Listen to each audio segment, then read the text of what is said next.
पर बहू लोग क्या सोचेंगे, गरीब जेठानी की कूलर में और अमीर देवरानी की एसी में मुंह दिखाई हो रही है।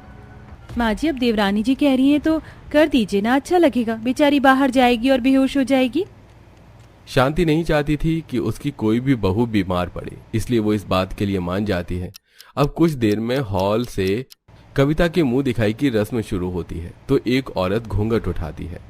अरे शांति, तुम्हारी बहू पसीने से बेहाल हो गई। काजल बेटा कूलर अपनी भाभी की तरफ करो जरा, वरना इसकी भी तबीयत खराब हो जाएगी। काजल जल्दी से कूलर अपनी भाभी की तरफ कर देती है और उसे हवा लगने देती है, पर तभी कुछ शैतान बच्चे वहां आ जाते हैं और कूलर के पास खड़े हो जाते हैं। कितना अच्छा लग रहा है, अब तो हट मुझे हीरोइन की तरफ बाल उड़ाने हैं। अरे बदमाश बच्चों, तुम सब हटो नीचा, बहू कूलर की हवा थोड़ी मेरी तरफ करते। बच्चे ऐसे ही करेंगे, मैं तो बस बहू को देखकर चली जाऊंगी। 5 मिनट की बात है, फिर कूलर कर देना बहू की तरफ।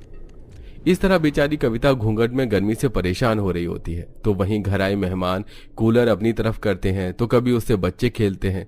कुछ देर बाद कविता की मुंह दिखाई करके अब मेहमान अमीर पूजा के कमरे में जाते हैं और उसके कमरे में जाते ही बेड पर घूंघट लिए बैठी पूजा की मुंह दिखाई करते हुए कहते हैं, अरे वाह बहू, तुमने ठीक किया जो अपनी मुंह दिखाई में एसी में करवा ली। बेचारी तुम्हारी जेठानी बाहर गर्मी से परेशान हो रही है।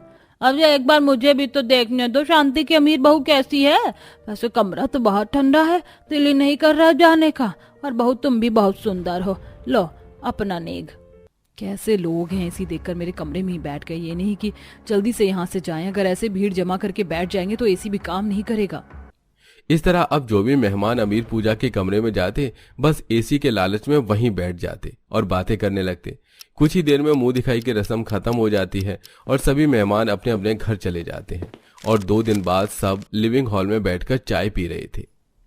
माँ जी पूजा की मुंह दिखाई एसी में हुई है, पर बेचारी गरीब कविता की मुंह दिखाई भरी गर्मी में हुई थी कूलर में, इसीलिए बेचारी की तबीयत खराब हो गई है। अब तो एक एसी लगवा लीजिए, एक एसी तो घर में लग ही गया, एक और लगवाने में क्या दिक्कत है। हाँ माँ, जब हम एक एसी का बिल भर सकते हैं तो दूसरे का भी बिल भर देंगे। बेटा जिसके कमरे में एसी लगा है वो अपना बिल खुद भर रहा है। अगर ऐसी बात है माँ तो फिर ठीक है, हम आपको जितना घर का खर्चा देते हैं उतना देंगे, साथ में अपने एसी का बिल भी हम खुद उठाएंगे। अब तो आपको कोई एतराज नहीं है ना? अगर तुम लोग एसी का बिल खुद भर सकते हो और पहले की तरह मुझे खर्चा देने को भी तैयार हो तो मुझे क्या दिक्कत हो सकती है। अब तो मुझे भी एसी की जरूरत है। शांति की बात सुनकर सब हंस पड़ते हैं और कुछ ही दिनों में निशा कविता के कमरे के साथ हॉल में भी एसी लग जाता है।